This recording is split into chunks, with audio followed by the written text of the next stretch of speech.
So here's round two, everybody. And as you can see, it's going to be a replay here. And the reason for that is we had some audio issues. So actually, this round and the following round, the final round, is also going to be a replay. So I hope you don't mind, but we did win the die roll here. We choose to play first. And wish the opponent good luck, of course. And this is a keepable hand. So this game actually is a little bit interesting. This hand does require a third and fourth land to really be worth anything. So let me at least kind of arrange it here so you get a better sense of what we're working with. We see that the opponent is in the same colors as us, so that could be a bad thing, particularly because our hand doesn't have much interaction. We have a counterspell now, but missing that land drop is not great. Things are going to kind of move along. We see that we have to now discard. I end up pitching, I believe, Silkbind Fairy, because the opponent looks like he's more of a controlling version of blue-black, not Delver Angler, because we don't see any early Thought Scours or Delvers or anything like that. So I think that one way I can win this game in the long term is by using Reaping the Graves, and potentially by looping Ghostly Flicker somewhere along the line. So I end up pitching the Silkbind Fairy. It does nothing when it enters play. It's just going to eat a removal spell.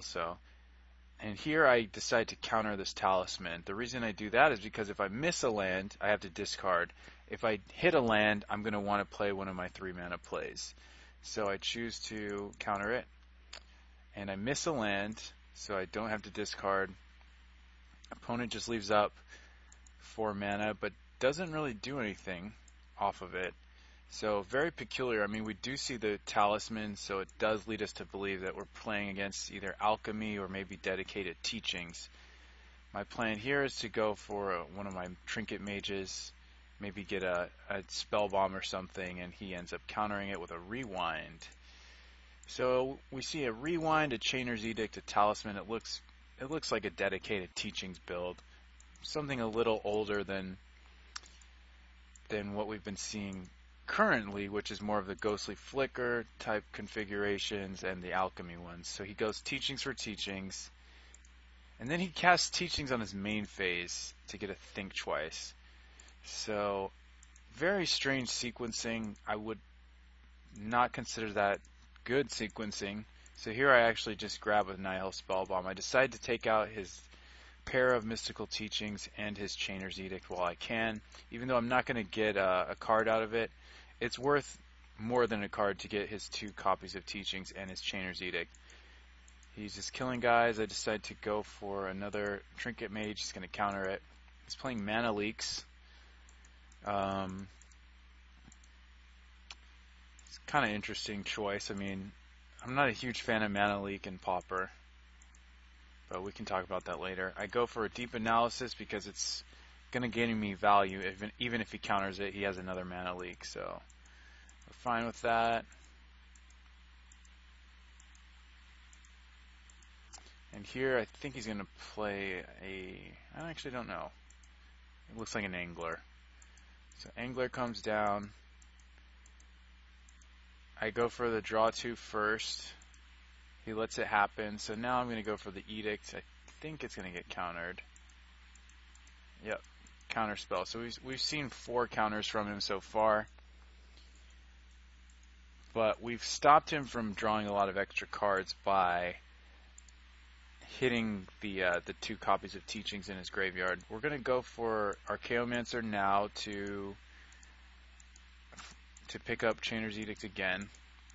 But he has another counter spell, so just keep going. And now we actually use Reaping the Graves. We're going to get back 3 guys, so we're going to get back an Archaeomancer, a Mage, and a Silkbind Fairy. So we have 1 of each.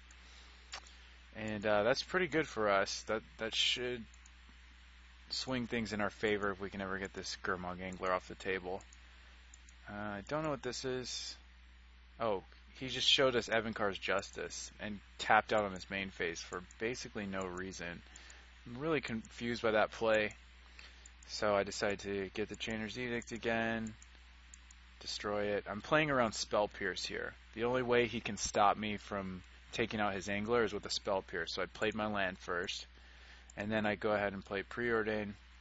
I think I bought him both of these cards because I need a counter spell for Evankar's Justice. I'm only at 7, so Justice is going to be a problem. He's going to cast it again. So now I decided to start, throwing out some of the heavy artillery. I believe he has a counter for this, so nope, it resolves. And we find a counter spell. So I decided not to play anything actually, because let's say he casts Justice and we try to counter, but he does have a counter. We end up losing 2 guys instead of just 1. So for now, I'm going to leave up the activation on Capsule and counter spell, and also I can leave up Flicker if that somehow becomes an issue.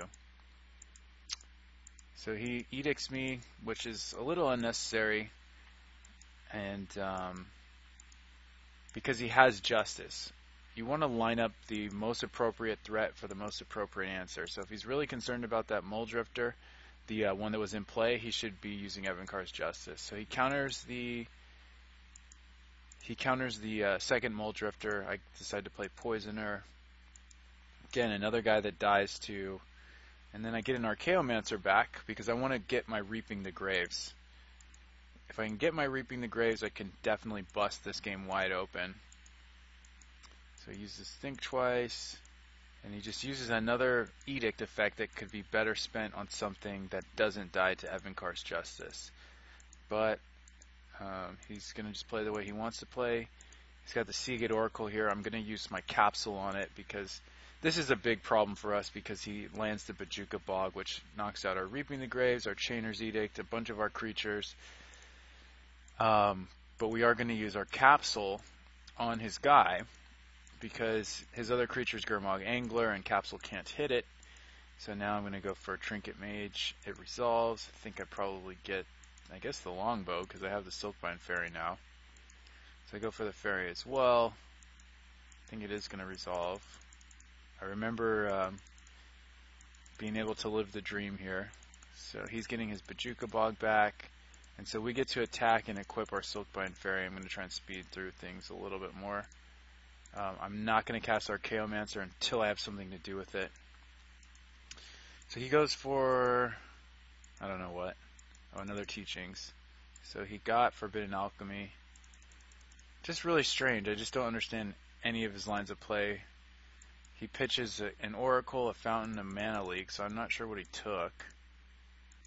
Probably another Oracle. I guess that's possible. So I decided to just start pinging him here. Instead of pinging his Oracle to death, I can tap it down so it's not a huge problem. So I started doing this, and it's only now that he kind of realizes that this thing does pretty nasty amounts of damage. So he decides to go for a kill spell or something. I don't know what he's doing. Don't remember. Oh, he flashes back Alchemy for no reason. Gets rid of an Angler also. I mean, he was playing very strange. Very poorly in my opinion. So I still have nothing to get with Archaeomancer, so I'm not going to play it. I'm also not going to play Fourth Bridge Prowler because we know the opponent has Evankar's Justice in hand. So that's our turn. Basically the same thing we did before. So here we disrupt the Echoing Decay with Ghostly Flicker. The reason I did this is I know that my opponent has Bojuka Bog in hand, but they also have Chainer's Edict. So I decided to cut my losses a little bit, and at least if I lose the Flicker, I can still keep Silkbind Fairy on the table against the Chainer's Edict. So he has another one that he decides to cast. I let that go, and then I tap his guy, I start pinging him. I think he's going to kill my Silkbind Fairy with an Agony Warp or something. Yeah, he's going to get an Agony Warp, use it. So after a while I decide that's fine. I don't know. I guess I'm fighting over this because I can get it back with Archaeomancer. He has a counterspell though and kills it. So here I get the counterspell back. I Chainer's Edict his board, and I equip my Archaeomancer. He uses another Chainer's Edict. I let it resolve because I want to counter specifically the Evankar's Justice. Now, you can make the case that I should have countered and then played Archaeomancer or something, but I chose to go with this route. So now I have a 4th Bridge Patrol with vehicle, not a vehicle, with a longbow on it and equipment. He sacks my board. I make him sack his board. He plays Talisman, bogs my graveyard, but as you can see, I have a bunch of permission up now. And if you look at both the life, or not the life totals, the library totals and the time, he's costing himself a lot. He's down to 11 cards, and he's behind by about 3 minutes. So we go over the Preordain. I think I keep the Prowler just so I have a guy and I have something that he has to deal with. So I suit up the Prowler. He passes. I draw some cards. I flashed it back, I believe. And the funny thing here is, well, this is his end step, pardon me. So, still just waiting. There's no real reason for me to play the Mole Drifter, at least when out, from my opinion. I'm completely in control of this game because he has to do something in order to not deck himself. So I just keep pinging him. I mean, he's gaining a life with the Talisman, but oh well. So this is the weird part. He goes for a capsize on my creature. So I just ping my own creature and it makes the capsize fizzle out. Again, my opponent was playing very weird this game. I let him have Seagate Oracle because my Talisman, it nullifies the amount of damage he can deal. I'm still just sitting here. There's really nothing he can do. He keeps drawing cards too. Think twice. So I decided to fight over the Justice. It seems like the only way that he can really get remotely close to winning. So we have this counter war. I have so many counter spells that I end up winning the counter war. And he has 1 card left in library. I decide to get a counter spell back, gain some life, and there's nothing he can do, and he decks himself. So, yeah, my opponent was playing just not intuitively at all. And, you know, I think anybody who could respond correctly to things like the capsize or taking advantage of him being tapped out when he would main phase the teachings or the alchemy or the justice, I think anybody would have found themselves in a pretty good spot there. Now, his deck does have some natural advantages over ours, but that didn't really come into play because he kind of offset those advantages with just poor decision making. So before we get into game 2, let me talk a little bit about how I sideboarded. He doesn't have any creatures that die to things like Disfigure, 4th Bridge Prowler, and Longbow is interesting but not necessarily that important. So I cut cards like that. I incorporated Dispel. I got another Nihil Spellbomb in there. I brought in Deep Analysis so I could have more access to card advantage. This is a very attrition-centered matchup. So you want to have stuff like that around. I think because I cut the Longbow, I may have also cut the Silkbind Fairy in favor of Stormbound Geist. So again, another attrition card requires 2 removal spells or something in order to fully remove. So our plan is to beat him on the stack over important permission battles, to beat him with card draw in the long run, present threats he can't deal with, ultimately trump whatever he's doing with Reaping the Graves, all of these 2-for-1s available to us, and then also to take his 2-for-1s away with Nihil Spellbomb. The one thing we have to remember is that we actually don't have a single way to deal with Curse of the Bloody Tome. So if he boards into that, we're going to be on the clock. I mean, we're really going to have to try and race and beat him. But speaking of being on the clock, we've noticed that our opponent is behind on time, and he's down a game, so there's really not a lot of options for him other than to try and win as quickly as possible. So he plays first. He only has 8 minutes and 24 seconds left on the clock. We have a keepable hand. It's not amazing. Reaping the Graves is never exciting in your opening hand, but we do have Stormbound Geist, so he mulligans to 6, and we begin. So we start with the Guild Gate. He plays nothing, so we decided to just tap out and play our 2-drop. Maybe we can get him to tap out. He goes for think twice. He's playing a little bit quick here. He edicts us, so it opens up the window for us to get Geist down. He does nothing. We attack. We play longbow. So we didn't board out a longbow. He counters it. I just don't think I had enough to bring in to warrant boarding out longbow. I think that's what happened. So I'm trying to avoid playing Mortuary Mire because I want to at least, get back a Geist or get back something a little better than the Poisoner. Poisoner's not going to do a ton for us. So I decided to keep playing lands that are not Mortuary Mire. And he's doing nothing about this Geist, so it's very good for us. He's just casting Think Twice, bouncing lands. Nothing's really going on. He actually has to pitch Capsize because he's not doing anything. So we play our land.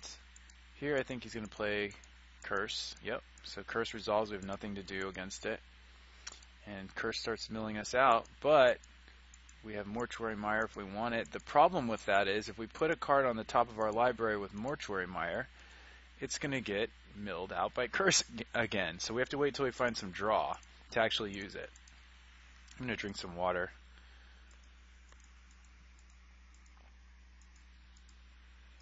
Second Curse there. So now we decided just to go Reaping the Graves. We get to draw 2 cards because he cast a Curse, and then he cremates one of them. Pretty interesting inclusion. I actually think this card may have some potential.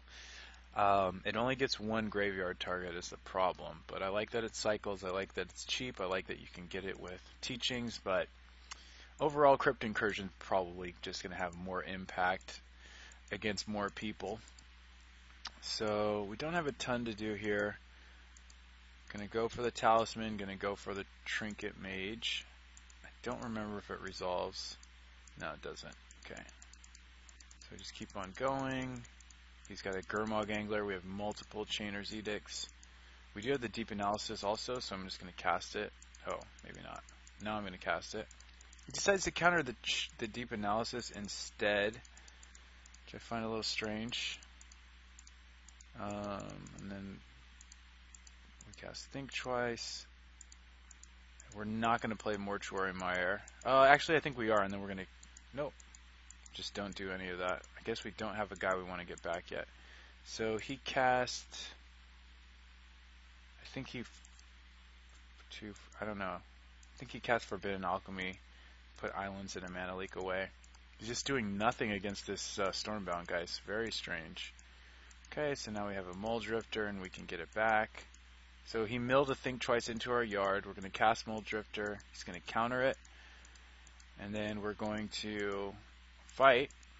We're going to lose the fight. We're going to play Mortuary Mire, and then we're going to flashback Think Twice to get it back. So I didn't use the Preordain there because putting 2 on top is not going to be good against a Curse. And then I just wanted to wait and get more information before I preordained. I know I want the Muldrifter on top.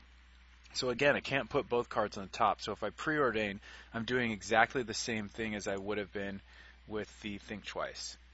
I hope that makes sense. That's why I played the Think Twice. Again, we can't put both on top because we draw 1. The other card that's on top is going to get milled. So we know we want the Muldrifter, so we know that is the 1 card we would top. So we get no value out of casting Preordain there. So now I will cast Preordain. I decide to take the Archaeomancer only. And I decide to play, I guess, a Muldrifter here. It resolves. I decide not to thin additional cards out of my deck. And next up will be the Archaeomancer.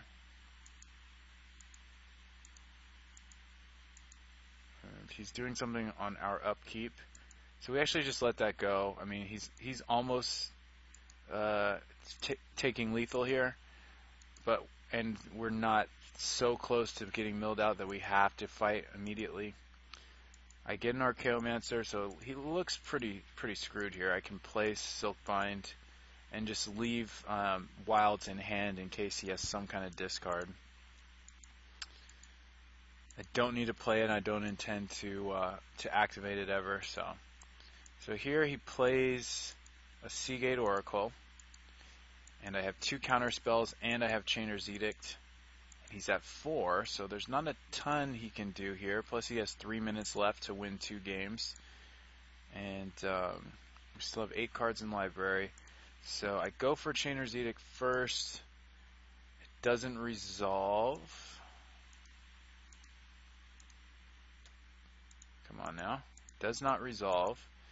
So we flash it back. It's basically the same thing as trying to fight over it with Counterspell. He has another Counterspell for it, another negate.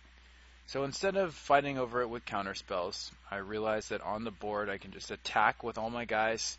While this is tapped and attacking, I can activate its ability to tap the Seagate Oracle.